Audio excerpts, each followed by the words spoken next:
Hello दोस्तों, कैसे आप सब। आई होप आप सभी बहुत अच्छे होंगे, खुश होंगे और स्वस्थ होंगे। एक बार फिर आप सभी का आपकी अपनी खुशबू इंदौरी चैनल में बहुत बहुत स्वागत है। जैसा कि आप देख रहे हैं, हम लोग बाहर खड़े हुए हैं। हम लोग कहीं जाने की तैयारी कर रहे हैं। हम लोग जा रहे हैं ओमकारेश्वर। हम लोगों ने एक ऑटो बुक कर ली है ओमकारेश्वर आने का और जाने का। हम लोगों ने बनाया हुआ है प्लान।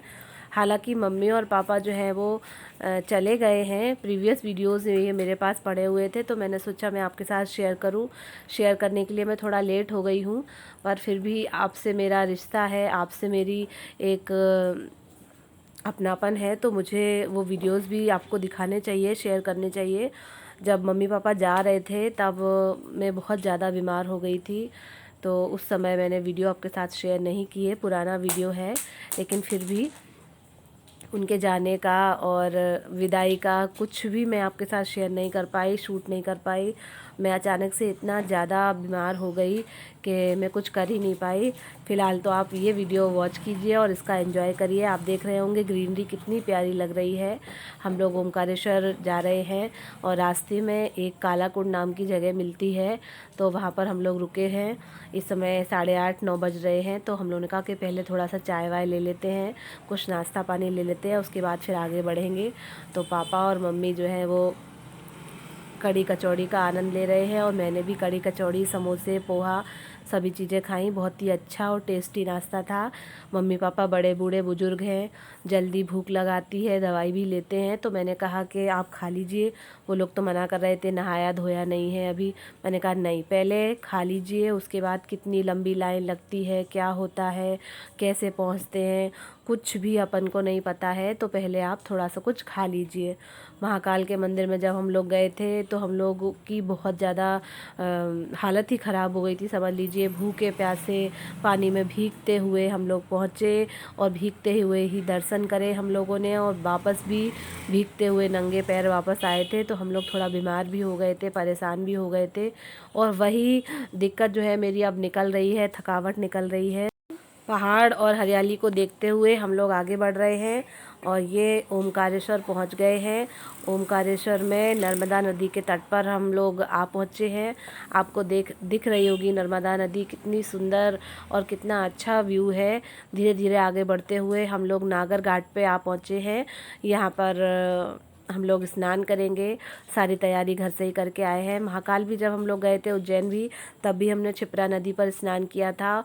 और ओमकारेश्वर भी आए हैं तो नर्मदा नदी पर स्नान करेंगे। स्नान करने का एक अपना ही महत्व होता है। नदियों का जल एकदम पवित्र माना जाता है। बाकी सब चीज़ें तो सदियों काल से बदलती चली आ रही हैं। मंदिर का निर्माण, मंदिर की सजावट, आसपास की जो चीज़ें होती हैं वो सब चेंज होती जाती हैं, लेकिन नदियों जल हमेशा पवित्र रहता है। बंधुओं, जय ओमकारेश्वर महाराज की। हम इस समय नर्मदा तट पर ओमकारेश्वर जी महाराज के उस पर मंदिर पर आ चुके हैं। अभी हम स्नान करेंगे, इसके बाद भगवान पर जल चढ़ाएंगे, आप सबको यहाँ के दर्शन करवाएंगे। जो भी स्थान अच्छे हैं, रमणीक हैं, उन सबको आपको दिखाऊंगा। जय ओमकारेश्वर महाराज की। ये हम लोग घाट के किनारे पहुंच रहे हैं और दूर से ही इतना अच्छा सुहावना दृश्य लग रहा है। मौसम भी बहुत अच्छा है, बड़े बड़े पहाड़ और हरियाली, बहुत ही अच्छी जगह है। पहली बार आए हैं हम लोग, तो आप सभी लोग भी दर्शन कर लीजिए नर्मदा नदी के और ओमकारेश्वर के, तो हम दर्शन आपको कराएंगे ही। ये आप सामने देख रहे हैं, पूरा नदी जो है अनंत काल से, अनिश्चित काल से बहती चली आ रही है। कहते हैं, कहा जाता है कि नर्मदा नदी का कंकर कंकर जो है शंकर के समान माना जाता है। तो हम लोगों ने भी स्नान करने के बाद थोड़े से कंकर, यानी कि शंकर जी, अपने लिए रख लिए थे, अपने साथ ले जाने के लिए रख लिए थे, पवित्र जल से निकाल के। पहुंचते ही सबसे पहले हम लोगों ने नर्मदा नदी के पैर छुए और उनका आचमन किया, अपने शरीर को अपने उनके निर्मल और स्वच्छ जल से पवित्र किया। तभी तो स्नान करने का एक अलग ही महत्व माना जाता है। आप सामने से देख रहे होंगे। यहाँ पर ओमकारेश्वर में एक और बात कही जाती है, यहाँ के जो पहाड़ हैं एक तरीके से ओम के अनुसार बने हुए हैं, ओम के आकार के बने हुए हैं। हम लोग तो नहीं जा पाए क्योंकि पापा मम्मी उम्र में अधिक हैं, इतने ज़्यादा नहीं चल सकते थे और हम लोग को जानकारी भी नहीं थी। जब हम लोग पहुँचे वहाँ से दर्शन करके वापस आए तो हमें लोगों ने बताया कि वहाँ ओम के आकार में एक ऐसा पहाड़ है, वहाँ से जाया जाता है। 8 किलोमीटर लंबी यात्रा है, तो मम्मी पापा नहीं चल पाते, इसलिए फिर हम लोग नहीं गए। और ये हम लोग घाट के पास पहुँच गए हैं। आप पत्थर देख रहे होंगे, ऐसे ही पत्थर पूरी नदी में पड़े हुए हैं। बहुत ही सावधानी से, बहुत कायदे से आपको यहाँ से निकलना पड़ेगा, क्योंकि एक एक पत्थर जो है बहुत ही नुकीला और अलग तरीके का है। अगर ज़रा सी भी आपने हीला हवाली की तो पत्थर आपको लग सकते हैं। तो पता है दोस्तों, हम लोग क्या बेवकूफ़ी कर रहे थे जाते हुए। पहले हम लोग उस पार जा रहे थे स्नान करने के लिए, लेकिन फिर बाद में सोचा कि हम लोग वहाँ से स्नान करके आएंगे, सूखे कपड़े पहन के आएंगे, फिर इस पार आएंगे तो फिर से गीले हो जाएंगे। फिर मैंने पापा को बोला, तब उनके समझ में आया। फिर हम लोग फिर से वापस अपने स्थान पर आए। फिर हमने स्नान करके यहाँ से वहाँ पहुँचे। पानी बिल्कुल भी गहरा नहीं है, बिल्कुल हम लोग किनारे पर ही स्नान कर रहे थे। पानी के मामले में मैं बहुत ज़्यादा सतर्क रहती हूँ। बच्चे हो, बड़े हो, बूढ़े हो, आप बहुत अच्छी तरीके से नहा लीजिए। बिल्कुल भी इसमें अटखेलियाँ या शैतानियाँ मत कीजिए, क्योंकि पानी जो है कभी भी बढ़ सकता है, क्योंकि बारिश इतनी तेज़ हो रही है। और जबकि हमारे इंदौर में तो पिछले 20-25 दिन से लगातार बारिश हो रही है। तो जब भी हम स्नान करते हैं, किसी भी नदी के किनारे स्नान करते हैं, और मेरा तो मानना है और सभी से कहना है कि जितना जल्दी हो सके फटाफट स्नान करके निकलिए। शैतानियाँ, अटखेलियाँ नदी के जल में हमें नहीं करनी चाहिए। तो हम लोग अपनी जगह वापस आ गए थे। फिर खूब अच्छे से हम लोगों ने स्नान किया। आप देख रहे होंगे पापा और मेरे हस्बैंड आराम से नहा रहे हैं और हम लोग भी स्नान कर रहे हैं। यहाँ पर पापा ने नहा लिया है और बैठे बैठे मंत्रोच्चारण कर रहे हैं, जाप कर रहे हैं, नर्मदा नदी को मंत्र पढ़कर सुना रहे हैं। मम्मी भी नहा चुकी हैं और मैं भी मेरा भी स्नान हो चुका है। बस तैयार होके हम लोग जो है स्टीमर के सहायता से या फिर पैदल ही ओमकारेश्वर के मंदिर में पहुँचेंगे।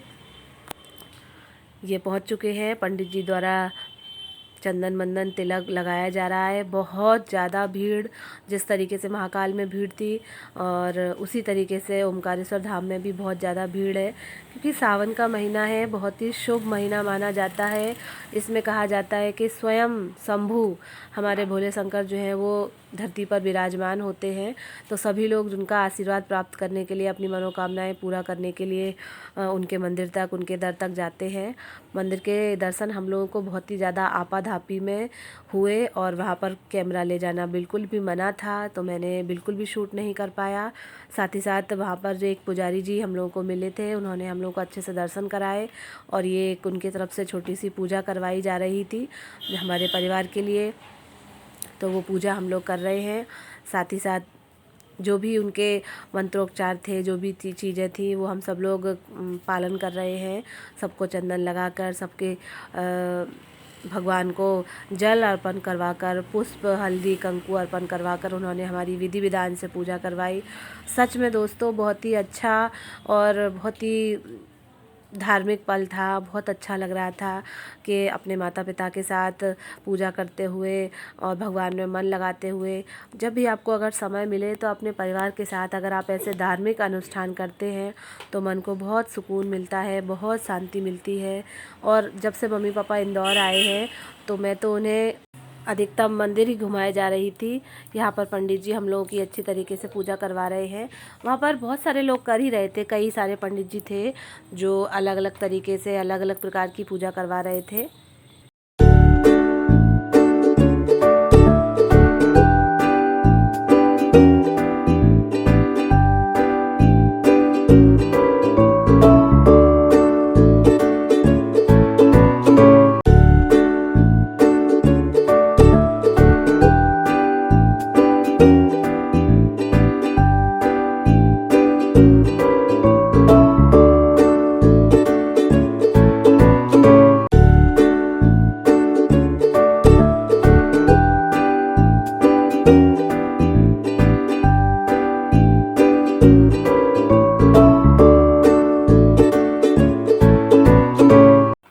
यहाँ पर मैं भी भगवान भोलेनाथ के लिंग स्वरूप की अपने परिवार के सहित पूजा करते हुए, भगवान भोलेनाथ का आशीर्वाद लेते हुए हमारी ये इस प्रकार की ओमकारेश्वर मंदिर की यात्रा थी, ओमकारेश्वर की यात्रा थी, जिसमें नर्मदा स्नान, ओमकारेश्वर धाम के दर्शन और साथ ही साथ इसी के अपोजिट साइड विपरीत दिशा में ममलेश्वर महादेव का भी मंदिर था।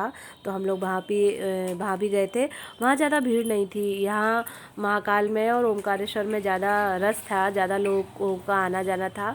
लेकिन वहाँ पर ममलेश्वर में जो था कि बहुत ही जल्दी हम लोग को 10 मिनट के अंदर में ही दर्शन आ गए। इतनी ज़्यादा बैरिकेटिंग या इतनी ज़्यादा पुलिस बल वहाँ पर नहीं लगी हुई थी, तो आराम से हम लोगों ने भोलेनाथ के दर्शन किए।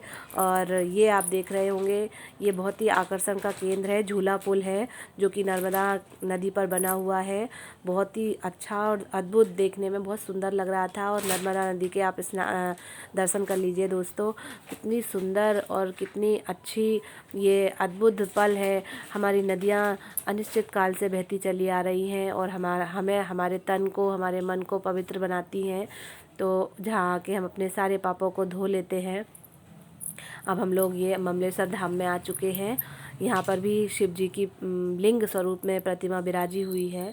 हालांकि ये ज्योतिर्लिंग नहीं है, लेकिन फिर भी ये जो है ओमकारेश्वर धाम के विपरीत दिशा में बना हुआ है। अगर हम इस मंदिर में खड़े होते हैं तो उस मंदिर को देख सकते हैं और उस मंदिर के प्रांगण में खड़े होते हैं तो इस मंदिर को भी देख सकते हैं। ये ज्योतिर्लिंग है। आज हमारा तीसरा ज्योतिर्लिंग हो गया सावन के महीने में। हम भगवान से प्रार्थना करते हैं कि पूरा देश हमारा खुशहाल हो, कोरोना से मुक्त पाए और आप सब खुशहाल रहें, यही हमारी शुभकामनाएं हैं सबके लिए। तो यहाँ पर हम लोग ममलेश्वर धाम के दर्शन करते हुए आगे बढ़ रहे हैं। आपसे अनुरोध है दोस्तों, गुजारिश है कि कुछ ज़रा सी झलक आपको हमारे भोलेनाथ की दिखेगी। थोड़ी सी ही मैं आपको दिखा सकती हूँ, दिखा पाऊँगी। तो आप सभी लोग दर्शन कीजिएगा और मेरे वीडियो को लाइक, शेयर, सब्सक्राइब कीजिएगा, मेरे साथ जुड़े रहिएगा। और प्लीज़ अपने जो अच्छे और प्यारे कमेंट्स हैं वो ज़रूर दीजिएगा दोस्तों। Thank you, bye bye.